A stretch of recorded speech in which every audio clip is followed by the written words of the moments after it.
అందరూ అనుకున్నట్టు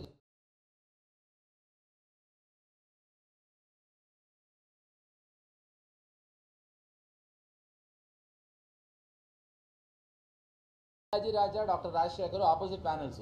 నేను ఇప్పుడు చాలామంది కూడా అదే చెప్పొచ్చా. శివాజీ రాజా వచ్చి వాడు రాజశేఖర్కి కోకోనట్ వాటర్ ఇచ్చి కొంచెం బాగా వేడిగా ఉంది కోకోనట్ వాటర్ తాగంటే రాజశేఖర్ ఏమో వాటర్ ఇస్తున్నాడు డాక్టర్ రాజశేఖర్ అని. సో ఇంతకన్నా ఫ్రెండ్లీ అట్మాస్ఫియరు, ఇంతకన్నా friendly elections I don't think జరిగి ఉండవు. సో ఒక రకంగా చూస్తే నేను చాలా ఇక్కడ ఏదో రచ్చ జరుగుతుందని మీలాగా నేను కొంచెం ఎక్స్పెక్ట్ చేశాను. So it's completely in contrast అండి. చాలా బాగా జరుగుతున్నాయి and it's going very friendly. So మీరు ఏ ప్యానల్ గెలుస్తుందని చెప్పి మీరు ఆశపడ్డారు? అదేనండి, నేను యాక్చువల్లీ అదే వెళ్ళే ముందర చెప్తానని అక్కడ నేను 2-3 ఛానల్స్కి ఆఫర్ ఇస్తే వాళ్ళు అడగలేదు. కాబట్టి కొంచెం ఏ ప్యానల్ అయితే గెలుస్తుందో ఆ ప్యానల్కే నేను ఓటేసానండి.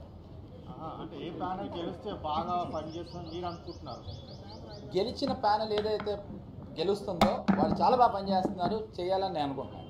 సార్, మీరు స్నేహపూర్వకంగా ఎన్నికలు జరుగుతున్నాయి అనుకుంటున్నారు, ఒకరి మీద ఒకరు తీవ్ర ఆరోపణలు చేస్తున్నారు. కరెక్ట్ దాన్ని సార్. ఇప్పుడు నేను చాలాసార్లు చెప్తుంటా అండి, కాంట్రవర్సీ అనేది ఇండివిజువల్ క్రియేట్ చేయడండి, మీరు క్రియేట్ చేస్తారు. సో ఇప్పుడు మీరు నన్ను పిలిచి మాట్లాడమంటే నేను ఆలోచించాను, చాలా బాగా జరుగుతున్నాయి, చాలా ఆనందంగా ఉందని చెప్తే మీకు నచ్చదు. సో అందరూ కొట్టుకుంటున్నారు. సో ద మొమెంట్ కాంట్రవర్సీ యాక్చువల్గా వాళ్ళకన్నా మీరు ఎక్కువ క్రియేట్ చేశారండి, విచ్ వర్క్. సో 2 ప్యానల్స్ వాళ్ళ మేనిఫెస్టోస్ గురించి ఇద్దరు ఆర్గ్యూ చేసుకున్నారు. ఐ థింక్ ఇట్స్ అయిపోయిందండి నిన్నటితోటి. Fair enough. మీడియాని తప్పుపడుతున్నారు, ఇక్కడ పోలీస్ డిపార్ట్మెంట్ మీడియాని తప్పుపట్టలేదండి, మీరు చాలా అబద్ధం చేసుకున్నారు. నన్ను మీడియాకి ఉన్న స్ట్రెంగ్త్ని చెప్తున్నాను. కాంట్రవర్సీ ఎప్పుడు ఇండివిజువల్ క్రియేట్ చేయడండి, అది ఆ సత్తా ఆ బలం కేవలం మీడియాకే ఉంటుందండి. నేను మీడియాని పొగిడాను, అది మీరు నన్ను అపార్థం చేసుకుంటున్నారు. నేను మిమ్మల్ని కరెక్ట్గా అర్థం చేసుకున్నానండి అన్నాను, మీరు మాత్రం నన్ను అపార్థం చేసుకున్నారు. ఆ దమ్ము ఆ సత్తా ఆ పవరు మీకే ఉందండి. అవేర్నెస్ లేదా సార్? యుఎస్లో మా నిధుల కోసం జరిగిన దాంట్లో శివాజీ రాజా అక్రమాలకు పాల్పడ్డాడని నరేష్ టీం ఆరోపించారు. అది మేము చెప్పలేదు, మేము అడగలేదు, అదేలా ఉంటుంది? కాదండి లేదు. ఇప్పుడు ఆ ఇష్యూ ఆ ఎపిసోడ్ చెప్పడానికి టూ లేట్. నేను మిమ్మల్ని తప్పట్లేదు. మీరు ఒక ప్రశ్న అడిగినప్పుడు దానికి ఒక సమాధానం వస్తుంది, ఇంకో ప్రశ్న అడిగినప్పుడు సమాధానం వస్తుంది.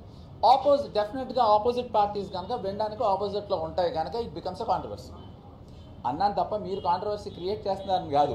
You are the only people who have the strength to create it. అంతేగాని ఒక ఇండివిజువల్ కాంట్రవర్సీ క్రియేట్ ప్రతి ఇండివిజువల్ అనుకుంటాడండి, కానీ కాంట్రవర్సీ క్రియేట్ చేద్దామని డిసైడ్ అయ్యేది మీరు. నరేష్ గారు 6,000 పెన్షన్ అంటే శివాజీ రాజా 7,500 అన్నాడు. కరెక్ట్. సేమ్ వైసీపీ టీడీపీ లాగానే ఉంది అని మా భావన. అంటే ఎలక్షన్ అన్నప్పుడే 2 మేనిఫెస్టోస్ ఉంటాయి, 3వ ప్యానల్ ఉందనుకోండి 8,000 అనేవాళ్ళం. ఇక్కడ విషయం ఏంటంటే ఇంకో 4వ ప్యానల్ కూడా ఉంటే ఇంకా బాగుండేది. సో ఎప్పుడు 4 ప్యానల్ ఒకే ప్యానల్ ఉండి 6,000 అని చెప్తే మీరు ఎవరిని అడిగేవారా? 5,000 ఇస్తామండి అని ఒక ప్యానల్ చెప్తే కంగ్రాచులేషన్స్ అని మీరు కొబ్బరి నీళ్ళు దాకా వెళ్ళిపోయేవాళ్ళు. 6,500 అన్నాడు కనుక మీరు క్వశ్చన్ వేస్తున్నారు. So it's a very healthy thing. Plus ఇక్కడ ఇంకో విషయం మీరు అందరూ గమనించాల్సింది ఏంటంటే ఇప్పుడు మీరు చెప్పినట్టు ఇందాక 2 పొలిటికల్ పార్టీస్ వల్ల మాకు ప్రజలు అందరికీ సంబంధించిన విషయం అది. వేరేజ్ మాకు సంబంధించి అది ఓన్లీ మాకు సంబంధించిందే. మంచి జరిగినా చెడు జరిగినా మా మధ్యలో ఉండే విషయమే. దీనివల్ల ఎవరికి నష్టం లేదు, లాభం లేదు, మాకు తప్ప. సో ఒకటి 6,000 ఇస్తా అంటే ఇంకోటి 7,000 ఇస్తా అంటే తప్పలేదు, ఆర్టిస్టులకే మంచి జరుగుతుంది. So it's a very good move. I wish 3rd panel ఉంటే బాగుండేది. అదే ఒకరి మీద ఒకరు ఆరోపణ. అదే అండి, పైకి వెళ్ళి చూస్తే ఒకరికొకళ్ళు హెల్త్ బాగుండాలని మాట్లాడుకుంటున్నారు. సో ఆరోపణలు నిన్నటితో అయిపోయాయండి. ఇవాళ నుంచి అంతా I think it's a love atmosphere అని నా ఉద్దేశం. So thank you very much అండి. టేక్ కేర్ అండి. బాయ్.